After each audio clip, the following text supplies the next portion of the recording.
Hey everybody, and welcome to a truly wild ride with Steve-O. This week we have a legend of the Wu-Tang Clan, a guy I've known for a long time who's always been super cool to me. And man, I was looking forward to this so much.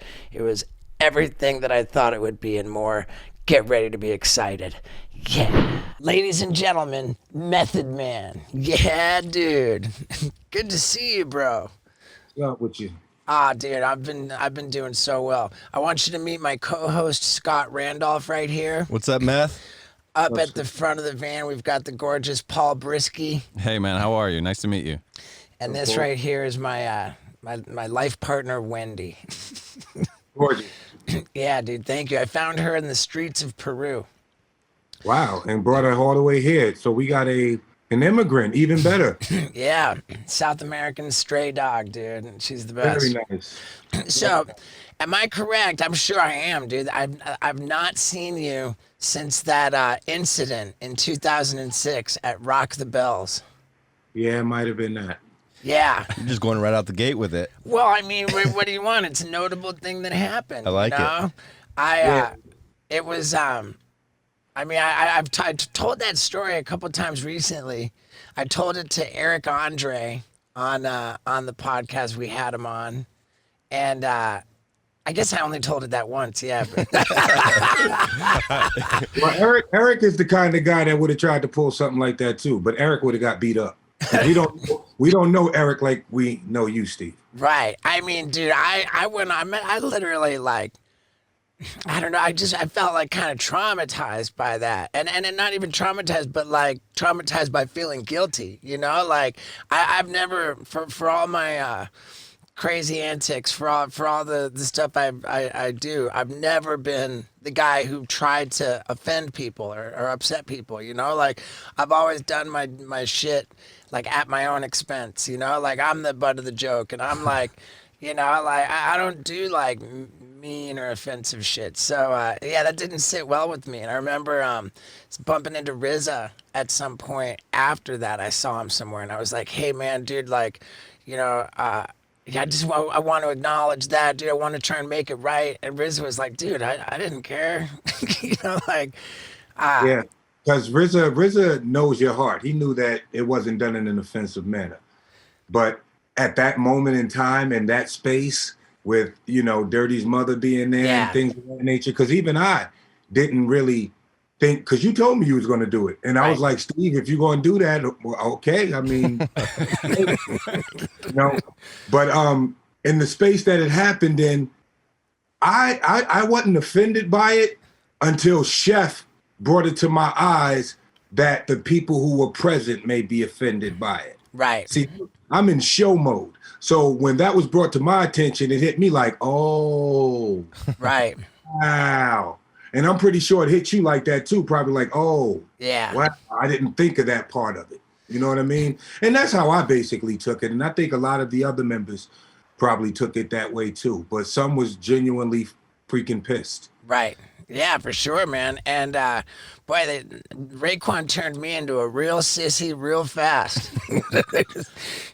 I've seen him do that before the other people. So yeah. Hey, it is what it is, bro. Steve, real quick, for anyone who didn't see the Eric Andre episode, like what are you guys talking about? What happened? That's a fair question. So it was 2006. It was a big Rock the Bells festival. There were it was headlined by Wu-Tang. They had all kinds of great acts, but Wu-Tang was last. I was there all day just getting sloppy drunk. I'm hanging out with Method Man like in the back, and I'm telling Method Man, yo, when I was locked up in LA correctional facility in the Twin Towers, they took me out of my cell, and I was hanging out with the cops in there, and they said, yo, dude, you're in ODB's cell. He's always in here. And I was like, man, that just made me feel like I love ODB, and you know, we were like cellmates, man. I want to do something on stage at the show to you know, to like as a tribute to ODB. You know, I think he'd love it. I'm gonna get butt naked. I'm gonna flip my balls back and forth and catch Angina. him. Tell it like you told me. Yeah. You told me it was a angina, and I've never heard anything like that before in my life. Yeah, I'm gonna flip my balls and dick back and forth. I'm gonna catch it in a mangina, and while I'm standing there with my mangina, then I'm gonna do a perfect backflip, and dude, it actually ended up being the best double backflip I ever landed. I never landed one that clean in my life. But yeah, so and at first it was all like kind of fun and games. We were joking around backstage, like, oh man, that's funny.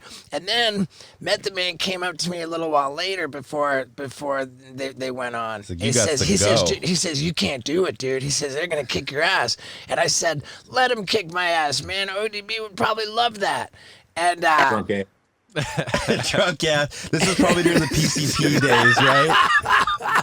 right. And then, it's like so many things, dude. It's like, oh, yeah, let that. And then when it actually happens, I'm like, I'm sorry. And this was on stage. Oh, yeah, dude. Raekwon. So I did it. Like Method Man said, ODB's mom was there. Like, it was this, like, tribute to him. And, I grabbed the mic. I do my thing. And, like, dude... And it was actually kind of, nobody seemed that upset at first. And then they played like Shimmy Ya and Brooklyn Zoo. And it was like, we're all having a good time. But then all of a sudden, like Raekwon just grabs me by the neck with both hands. And he's like, yo, you're going to apologize, man. That was disrespectful. I'm going to level with you. This story is really intense, and hearing it from both me and Method Man might take a lot out of you. You might need to lay down, and let me recommend laying down on a mattress from helixsleep.com. Why? Well, not just because of the statistics I just learned about dust mites and bed bugs, but because helixsleep.com tells you what is the perfect mattress for you by giving you a simple 2-minute quiz, and by putting in that information, it tells you the best mattress for you. And I love my mattress from helixsleep.com so much, I just cannot recommend it enough. Plus, I'm going to give you a great deal right now. If you go to helixsleep.com/Stevo, you get up to $200 off of any mattress, and remember, it's going to be a perfect mattress for you. Plus, they throw in 2 free pillows, and I love my Helix pillows so much too. Oh, for God's sakes, it is time for you to step up your sleeping game. So go to helixsleep.com/Stevo and enjoy up to $200 off of any mattress, plus 2 free pillows. Now, let's hear it. On the mic? Oh, yeah. He said, I will. Stop the music. Stop the music to grab you by the neck. Grab me now by the... that I have your attention. It was a like, an assembly moment when the principal walks into the room, and because all the students are being too rowdy, and he steps up on stage and says something like, "We don't do that here at McKenna High School." You guys know it. Steve, sit your ass down before I call your mom. We know her. She's been here a few times. But damn the LAPD for that, man, talking about this is dirty cell. What kind of fucking harassment shit is that? Yeah, I don't know, man. They listed off. They said. Who else was cells? Was that? They said what this is. We call this Robert Downey Jr. block because I was in protective custody. See that's so fucking tacky right there. I mean. Go ahead. Hey man, it's all good, dude. I'm not disagreeing with you. They said it's like the Robert Downey Jr. block. This is where all the celebrities come. It's protective custody, so nobody gets our high profile inmates. They're like, we had Tommy Lee, Robert Downey Jr. Like ODB's always in here. They said you're in his cell. Yeah, And I didn't even, honestly, I just thought, I felt honored to be in ODB's cell. In the mental game, it is that, they're proud that they had these, and this is some of these celebrities' lowest freaking moments that who've been rehabilitated, by the way, a lot of them. Yeah. Rehabilitated. educated, by the way. So for them to still have those, that is just terrible, man. Yeah, they're probably in their jail cell. Like, can I get a selfie with you, dude? Oh, dude, like the cops were. I had just got my back tattoo, but the movie wasn't out yet, so nobody knew about it. And the cops were all taking pictures with my back tattoo In jail. Yeah, in their office. They took me out of my cell, like into their You office. probably thought that was cool as hell, right? I did. I was like, You know man, what would have been cooler if they would have let your ass go. For sure. well, dude, Not for nothing. I'm not putting anybody on blast, but when I was in Miami one time, and I'm keeping it a buck, this is 100. I was going to my little apartment I was staying in, and you know how those alleyways go into the garage. So I'm in the alleyway. As soon as I turned in there, whoop, whoop, they was on me. Plain car, 2 uniformed officers. White officer gets out, no lie, tells me get out the car. I don't know why he's telling me get out the car. Hasn't asked me a question or anything. I get out the car. He starts to ask me questions, and as he's searching me, I got a in my pocket, tree, whatever. He touches it. The other cop gets out and says, Method Man? Black cop. And I'm keeping it 100. Says, Method Man? Looks at his partner and says, nah, leave him alone. Let him go. I shit you not. In Miami. Damn. I ain't even from Miami, but that's cool shit right there. Instead of naming a damn cell block after Robert Downey Jr., who's a pillar of his community. that's right. Yeah. Yeah, that's a good point. I had an arrest warrant out on me for 7 years because I got. Your ass deserved to go to jail then. Well, right. Yeah. No doubt about that. It was like a traffic stop, and I had expired tags, and so I couldn't renew my license or all this shit. So yeah, I had no insurance, and so the cop. So the cop was like, this is a criminal deal, and so I'm giving you this this appear in court thing. It means you're actually arrested. But I never went to court, so I ended up with a warrant. I had a warrant out for like 7 years. One night I was walking down the sidewalk, all drunk, all wasted, and these cops saw me. And they said, "Yo, dude, let's get a picture with you. Hey, Steve-O, what's up?" And I was like, "Oh man," and I'm all drunk. I just blurt out, "Yo, I think I have a warrant out for my arrest." And then I'm like, "Why did I say that? Like, why did I fucking say that?" And the cops go, "Oh, dude, what's your name, man? Like, what's your real name? We'll look it up." And I was like, "Well, if you look it up and I have a warrant, doesn't that mean you have to take me to jail?" Speaking of consequences for being looked up, let me tell you that when someone looks up into your nostril and sees disgusting, gnarly nose hair, there are serious consequences for your reputation with that person. And nose hair is very real. You know how I deal with it? With my weed whacker from Manscaped, dude. No problemo. Takes care of everything. Absolutely nick-free. You want to talk about nick-free? I can shave my balls and do it aggressively. Really make sure I get in all the places I need to go. And I'm not going to worry about nicking myself because the Lawnmower 3.0 is the best men's grooming device out there, period, hands down. And I want you to get a good deal on it. So you're going to go to manscaped.com/Stevo, and that's going to get you 20% off your order plus free shipping. Yeah, dude. And it's not just lawnmowers and weed whackers. I mean, you got ball toner, ball deodorant. You got a lot of things that are going to make you smell better, look better, and feel better. So one more time, for 20% off your order and free shipping, go to manscaped.com/Stevo. Now, let's see what the cop said. And they say, "Fuck no, what's your name?" And I told them my real name, Stephen Glover. They look it up, and they said, "Yeah, you're hot for 10 G's. And fucking, they're like, "Have a good one, man, right on." And I just walked on. Nice. Very nice. I mean, what the fuck? Was that the same time that they posed with you holding the bag of weed? No, but I had a warrant out for my arrest when I was posing with the bag of weed with the cops. Jesus, dude. How's that? I mean, how's that fair? I don't know. I don't know that it is fair. What was your history with the Wu-Tang before that event? But we had Method Man on Wild Boys with us, which was such a huge honor. Yeah. There was another time when you were here for it was like the night before, I don't know, maybe the BET Awards. And I think it was that because at the hotel, I went to go hang with Method Man. Oh yeah. So you guys were tight. I mean, I don't know if it was how tight we were, but to me, he was just always a bro, you know? Method Man was always just so cool to me. And so I met up with Method Man at his hotel. And yeah, I remember you were tripping too because you were like, dude, here in California, you can just go to a store and buy weed. It's like, you know, now New York always had it dialed though, because even though it was illegal in New York, they had like the delivery system. You know, some guy shows up on a bicycle and gives you like good ass weed, but it wasn't legal, you know. Here in LA, he said, and Meth's like, yo, dude, I just went to a store and bought this. Like, this is insane. And he's rolling up a blunt.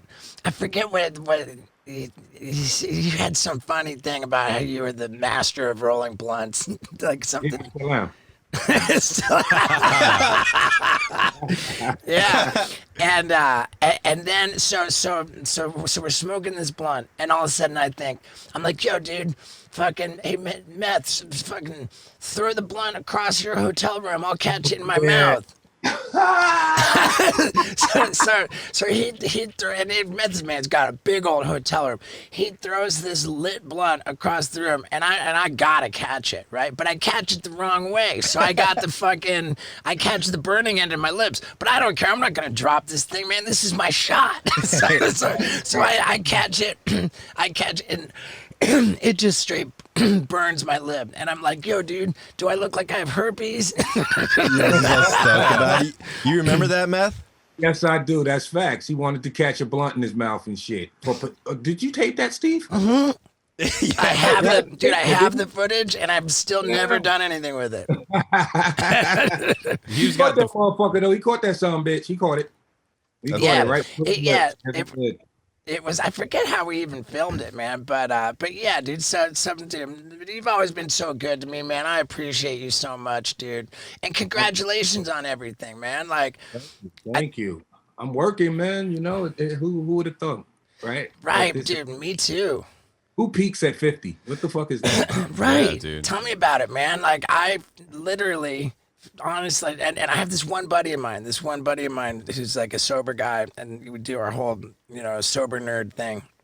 Yeah. And he's been telling me for years, he's like, you know, there's been certain times I'm like kind of down in the dumps. I'm like, man, dude, like, and he says, dude, Steve, you haven't even peaked yet. And I'm like, I don't know, dude, I don't know. And then like, he's been telling me for years and years, you haven't even peaked yet. And then at a certain point, like I think about a year ago, I was like, damn, that motherfucker's right. I haven't even peaked yet. Hey, and that's a real thing right there, man. That's why that old adage, if I knew back then what I know now, you know, because the clock is shorter now than it was back then. And all this knowledge that we have, if we just would have freaking listened back then instead of just talking and reacting so much, you know, it would have been way different. I'd probably be a billionaire right now. What were the big lessons that you have learned? Save your money was the first lesson. Save your money. Pay taxes. Save your money. Yeah, save your money, man. And when you find your niche, stick with it and run with it until the wheels fall off, especially if it makes you happy, man. Yeah. That's cool. Hey, Meth, I wanted to ask you, because I was reading some interviews that you were doing. You said, you know, when you were blowing up, there's a part in there where you said you were eating rice with ketchup on it because you had no money. So yeah, I love rice with ketchup on it. Steve eats that now. But so you start blowing up, right? What's the first thing you buy with a big check? A bigger bag of rice and more ketchup. Yeah, the fancy great. ketchup. I love that. Oh man, yeah. You know, I think too about the whole like we're getting older and we're doing great. Like getting old is a motherfucker, but damn, if you can get better as you get older, you know, like, because with age comes wisdom, with experience comes skill. So you get better at what you do. You know how to like apply your time and apply yourself better. So like it really takes the sting out of getting old when you're fucking coming up, you know, still coming up. Yeah, I mean, and a lot of that has to do with the fact that you make a lot of mistakes on the way there. Yeah. And I mean, if you have a moral compass, and I like to believe the majority of the people in this world do, you want to do better, you know? Yeah. Why when we go to the movies, we love to see a happy ending because that's what we all want. At the end of the day, a happy ending. We just want to win, you know? Smile at the beginning of the day and go to sleep with that same smile every night, you know? And when we get to that age where we can appreciate things more, that smile comes a lot more often, doesn't it? Yeah. For sure, That's man. cool. Yeah, man. Yeah, were you always? Inspirational words from Method Man. I love it. 10 years ago, this would have never happened. Jeez. Yeah, dude. Were you always working out and taking care of your body like you are now? Yeah, No, you have the Tacalian. No, absolutely not. I was off and on, you know, and that a lot of that had to do with, you know, me knowing and wanting more for myself, knowing that I could be better than what I was, and then falling back into I'll do it tomorrow, procrastinating. Yeah. Oh, dude, that's a So now you're the motherfucker. real Tacalian stallion. Word. Huh? Now you're the real Tacalian stallion. Well, I was the real Italian stallion back then, but hey, it's always room for improvement. I love that part about it. Always room for improvement. That's cool. Yeah, dude. So these Wu-Tang shows, you just had two of them, and one of them was like actors playing you guys, where it's scripted, and then the other one was like straight documentary stuff. Yeah, yeah. And like yeah. they basically came out at the same time. And Yeah. and so that's like, I mean, full on Wu-Tang Clan heyday, like, you know, fully. I mean, Well, a lot of that has to do with RZA. You know, he's like one of the smartest people I know on this planet, and I know some smart people, man. And it was the 25th anniversary. What else could we do? right. And I'm glad that everything came to fruition. And yeah, man, people learned some new things about us, some things that are actual factual. And when you view the Hulu series, just take it with a grain of salt because it's based. Right. Yeah. Right. Okay. I like that. And then now, let's talk about what you're promoting, like actively. You got your movie on Netflix. Yeah. Concrete Cowboys is coming up. Yeah. Produced by Ricky Staub. He's the director, writer, and stars Idris Elba and Caleb Mc. I hope I say his last name, Caleb Mc. Stranger Days, Caleb. Oh yeah. Okay. And I mean, I've seen the movie, and it's a great movie. Byron Bowers, Lorraine Toussaint, who's brilliant. I love her. And you know, I spent about 4 or 5 weeks shooting in West Philadelphia, and I had no idea that there were horses that close to the hood. You know, actually, you dig? Like you got your projects and whatever over here, and then a block away there's horses and stables and people that care for these horses, and there's a lot of love and knowledge and things and history down there that I had no idea about, man. Love it. So if you can catch Concrete Cowboys, it's going to be on Netflix April 2nd, I believe. Oh, nice. And did you shoot that during COVID? Like, No, that was way before COVID. oh, Thank cool. Thank goodness. Also, shout out to there was a young girl there, Nyla, who would come out to set every day. She was one of the local people's daughter. Used to bring a smile to my face every day, man. Very beautiful soul, young lady. She passed away last year. Yeah, she passed away last year. Broke my heart. But this movie, I think, should be dedicated to her because of all the light and love that she brought to that set every day, man. Wow. Yeah. That's cool. That's great, man. Do you have a favorite movie that you've worked on in the past? I mean, it's you got Belly, you have Cobbler, you have 187, you have How High. I mean, Garden State. Who here saw a titty? I think all of them, because everybody was very patient with me. And what I mean by that is they figured I was short with a big ass entourage, which I never do. I was green with the acting chops, but they worked with me anyway, and trusted my decisions on camera. So I'll say all of them because everybody got me to where I am right now. You know, as dedicated as I am to the craft, and you know, I'm ready to show the world what I can do now. more than ever. Yeah. Nice. I love it. And so you got Power Book 2. Yeah. And when's that's coming out on Stars? Yes, we already completed the first season. So if you don't have the Stars app, you should go get that. If you can't afford it, you should go get it anyway. And check out that first season because the second season's coming up real fast, and we're already about 3-4 episodes in as far as filming, and it's getting interesting and very hot. Yeah, and so you're working with 50 on that. Yes, sir. 50 Cent is an executive producer as well as Courtney Kemp and a few other people. But I applaud them for even giving me my shot to step outside my comfort zone, so to speak, because I've never done anything lawyerly or, I've only had to use lawyers and never become one. That's great, That's man. cool. It sounds like I hear a lot of respect for acting, for the craft. Yeah, But you've been doing movies forever. I mean, when even when Michael Jordan left basketball to go play baseball, and there were a lot of skeptics. Sure. But Mike, if you spoke to Mike's teammates, they told you how dedicated he was, how he showed up to practice, how he did everything that was asked of him to do, regardless to how the skeptics felt. And that's the kind of route that I took with the acting. I did the work. I got my feet wet. I dedicated myself to it. And now I want to reap the benefits of being diligent in my practices. You know what I'm saying? For sure. Wordplay I just used there? That was Yeah. I like that, man. I did the same thing with comedy.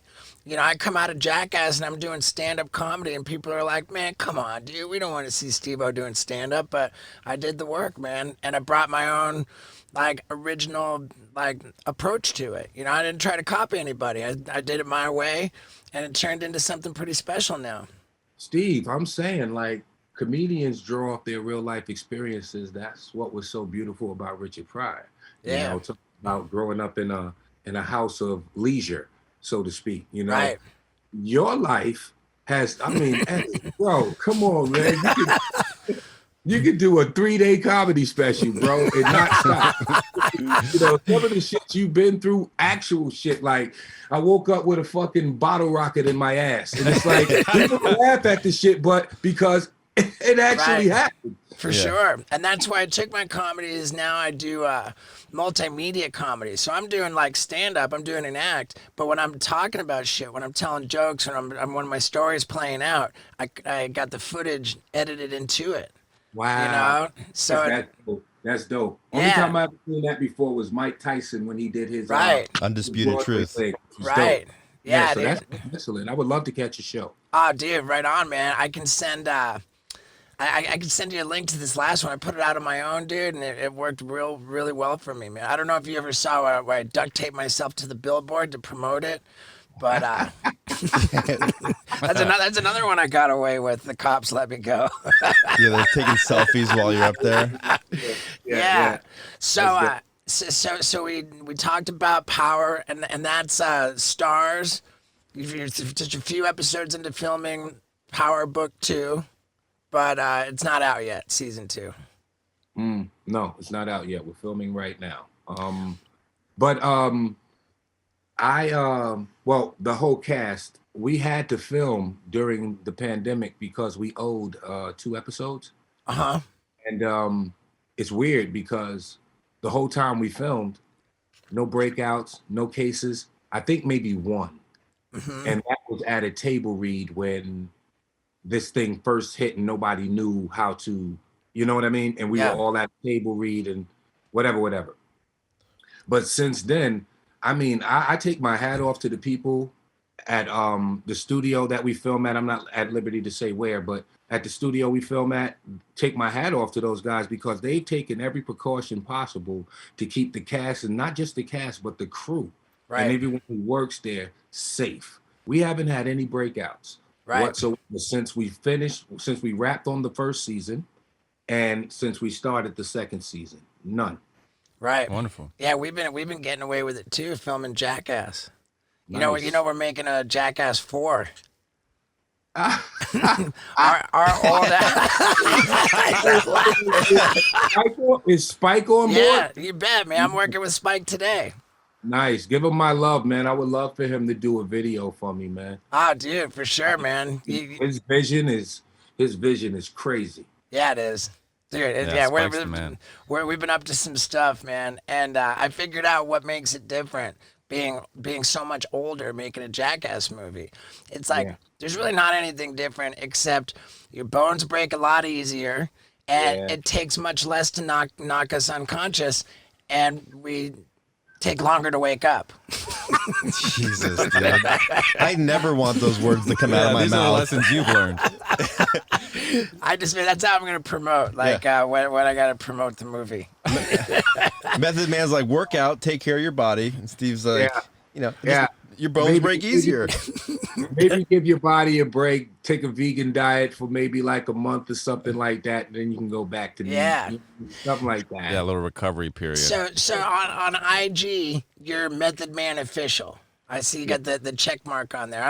Yeah, and in real life, I'm Method Man official with the check mark. Yeah, and then and do you run that yourself? Like when you're like, oh, I'm gonna post this. Like, That's my page. Yeah, okay, cool, man. I run everything on there. I also have the Tikal official page, which is I don't run that one though, but it's for the trees that we're distributing in LA as we speak. Yeah, dude, let's get this. We are expanding though, so you might be able to find it somewhere. Tikal official and Tikal Athletics, my fitness wear line. Yeah, dude. Hell yeah. I love that shit.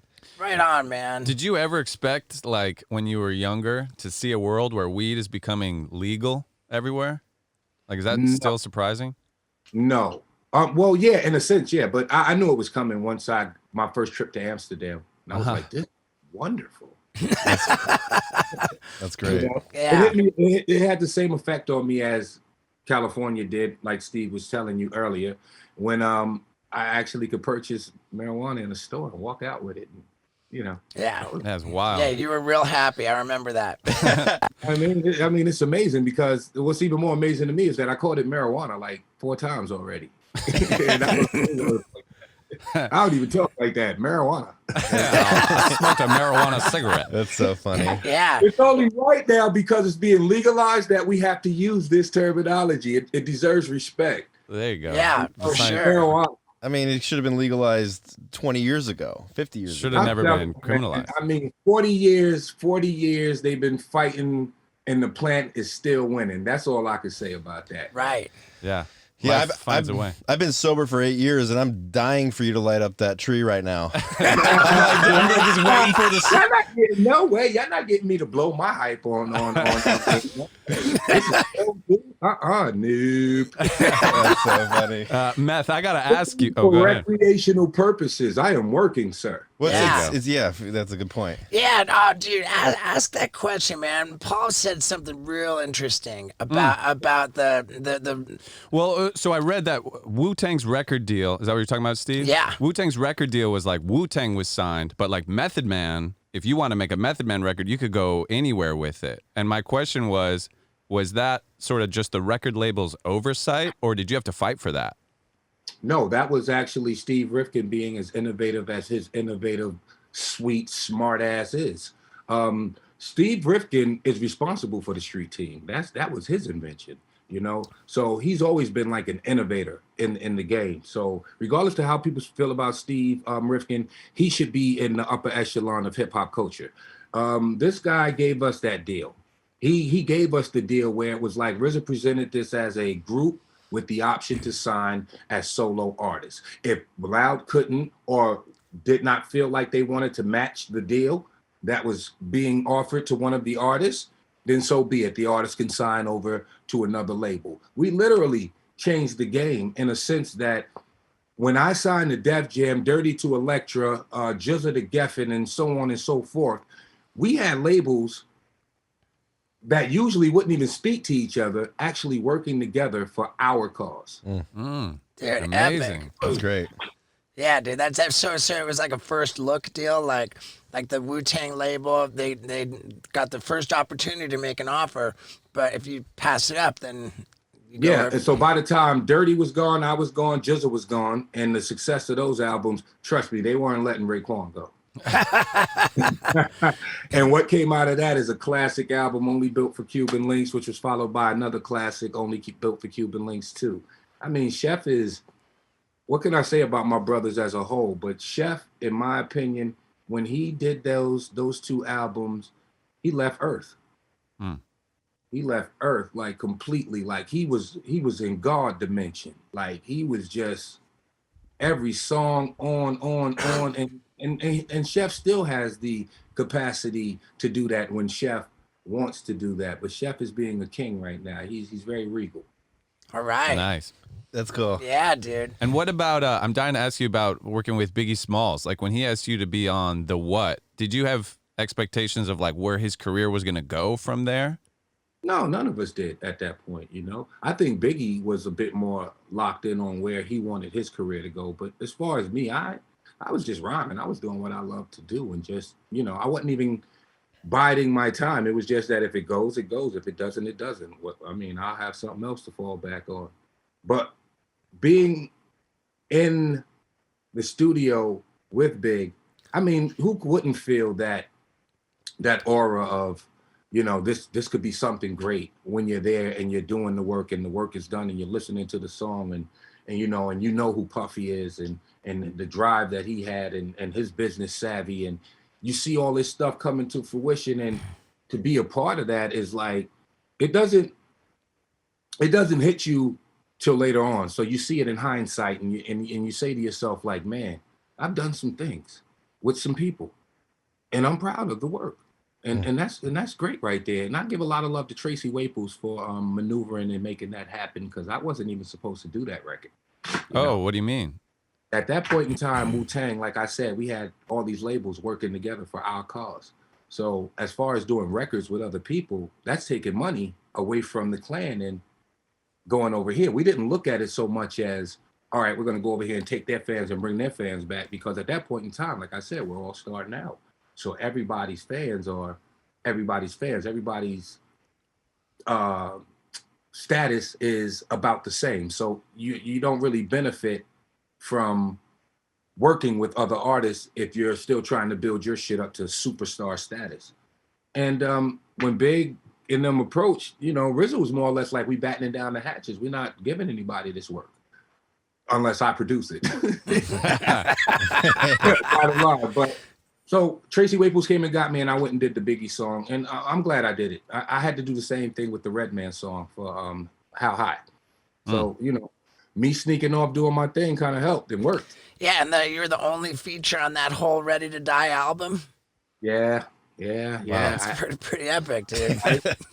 And in hindsight, you look at that and you say, yeah, I was the only feature. And then you think, well, where we started at, maybe he couldn't get any other features.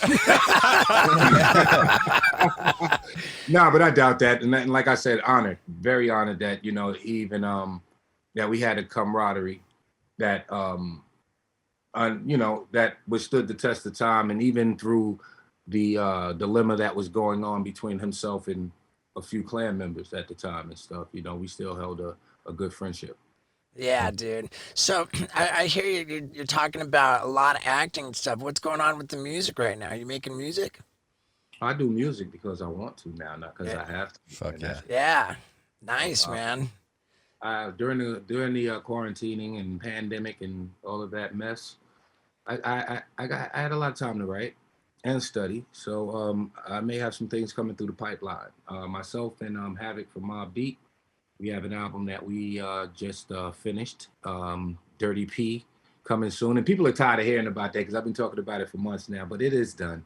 And we're about to drop it. All right. I have Meth Lab 3. That should be coming soon, but it needs some work. We gotta really work on that one.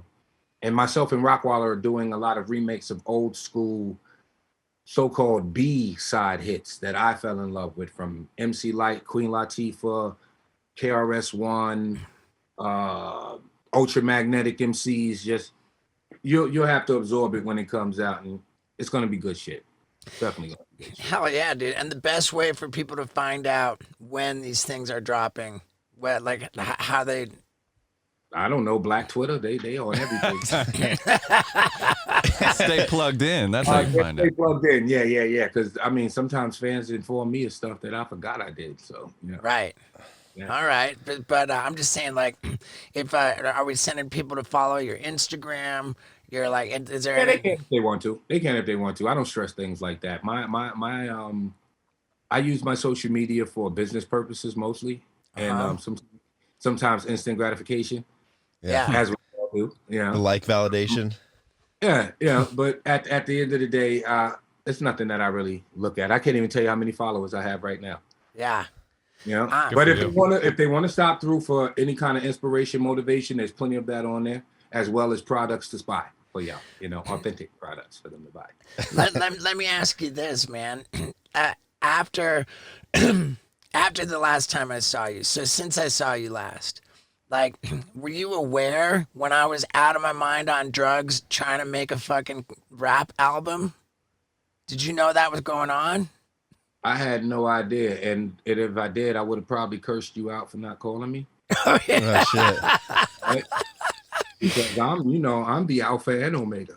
I'm the beginning and ending of this shit. So you might as well holler at me if you ever thinking I'll about do. sticking my ass in the booth. You know what? I am thinking because it was such an awful experience because I was just so out of my mind on drugs and it got so bad, but having had that experience and now all these years later, I do have a little itch to like try to like have a redemption, man, to get it right, to make one track that for whatever reason was worth recording. So this isn't one of those Joaquin Phoenix things, right? No, it was. It was at the time. It Okay. was at the time. But now he wants to make it right. Now I just want to do one track that wasn't a waste of time. I don't want to Gotcha. be. I don't want to become like, dude. It was awful, man. It was bad. And I saw, I saw, or I heard about. There was like an interview or something, and I think it was you, where it came up how Johnny Knoxville and the Jackass guys like came together to like step in and do an intervention on me, which ultimately saved my life, man. Like I've been clean and sober ever since. And there was something. It was a really like a touching like really made me like emotional to hear. I think it was you saying, "Man, if only we could have done that for ODB," like, Yeah. and Yeah. it's just not always. It's not always that easy, man. It's And I mean, you speak from experience, so you know how hard yeah, that is. And then, in a sense that when Dirty got locked up, isolated from the people he loved, not a lot of members went to go visit Old Dirty. I personally went there once with RZA to go visit Dirty. I didn't like what I had saw. So Dirty coming home from that, a lot of love and care from his family. His mom was there, a lot of support. But I don't think it was enough to keep Dirty from being Old Dirty. yeah, And like someone, I can't speak to that addiction, but I understand. But in the same breath, I feel like people, that shit is so fucking selfish in a yeah. sense that, especially people that need you here. I'm pretty sure his family would rather have him here, especially his kids and his grandkids. They would rather have him here clean and sober and boring than, back to the essence. Dude, I don't think ODB ever could have been boring, man. There's no fucking way that he could have been boring, dude. I agree.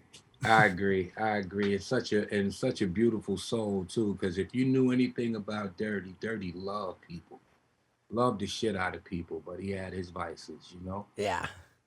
Yeah, the world would be a better place right now if he was still here. I tell you that much, man. Yeah, dude. How'd you meet Dirty? Through RZA, and it was just this loud. The thing about Dirty that stood out to me was impeccably dressed all the time, and just loud, and always had a 40 ounce in his hand. and his cadence was always different. He never, in my opinion, said his verses the same way twice, ever. And he proved it on his album because he did the same verse on 3 different records on that album. The same verse. I'll grab the mic and I'll damage you. That verse, he did it 3 times on that album. Not the refurbished one. Get the original copy because they took that song off of there and added a song off the Jerky Boys soundtrack called Dirty Dancing. But he did it 3 times, the same verse. Ask RZA vouched for me for this, and said it different all 3 times, to the point where people didn't even notice it. You probably wouldn't have noticed if I didn't tell you. Yeah, But it's definitely still on there twice. Wow. Nice. Yeah. Yeah, dude. Oh man, I gotta tell you, Matt, dude, I'm so grateful for being able to do this, man. And I feel like everybody better fucking watch Concrete Cowboy as a thank you to you today. I think this episode's gonna get a lot of attention for us, man. This is like we've had some big names on here, but dude, this one personally, getting to talk to you on here, man, this is a big honor, man. I really, Steve, you know that because we're friends, bro. yeah, dude, you've always been so good to me, man. And you know what I would like to say too, that if there's a way for me to extend to Raekwon just some good vibes, man, you know, like I feel like that incident all those years ago, I know that he really was upset, and I never wanted that, man. And if there's just a way that I could just put it out to him, man, like that. Sure, not to cut you off, but I'm sure Chef sees the growth and he's very approachable. And yeah, I can make that happen for you guys, man. Trust me. That would be super cool, man. All's been forgiven. All right, dude, that means Mama Carrie probably laughing about this. She probably gonna laugh about this shit when she see it too. Like, yeah, that crazy white boy pulled his dick out. That's it. She won't say dick though. I'm sorry. Pardon me, Right. Mama Cherry. My bad. She won't use that word, but right. yeah. Yeah. Well, man, dude, that means the world to me, dude. It really honestly does. And I'll see Spike today, and I'm gonna tell him that that you Me said and Havoc want him to do our first video. you Please. and Havoc. All right. Ooh. Sick. All You're right. gonna- what are you reaching Well, for, dude? I He's was gonna the- do something. I was just gonna, you know, I'm gonna handle it. I'm gonna I'm gonna handle it. I'm gonna tell Spike, and yeah, dude, man, it's a real honor, dude. So let's let you get back to your day, man. Thank you for this, and Thank you. everybody get that Stars app and catch up on first season of Power. And even if you don't have the money, get it anyway. Yeah, get your money right. Right. Hit that Stars app. Right. and get ready for Concrete Jungle on Netflix. And, Yeah. and Concrete Cowboys. Concrete Cowboys. Concrete Cowboys, man. Dude, you're a legend, brother. Thank you. Thank you. Thank you, guys. Appreciate you. And Steve, keep fighting the good fight. I'm rooting for you, brother. Oh, dude, thanks so much. Dude, was that awesome or what? Yeah, it was. It was completely awesome. And what else can I say, man? We got sunglasses at stevo.com. A lot of people are asking for them. When are you going to get sunglasses in? The pandemic screwed us, but the sunglasses are in. And so are the mugs and the shot glasses and the hot sauce. It's an exciting time to go to stevo.com. But hey, not to worry. Let's just reflect on how fucking awesome Method Man was. Yeah, dude.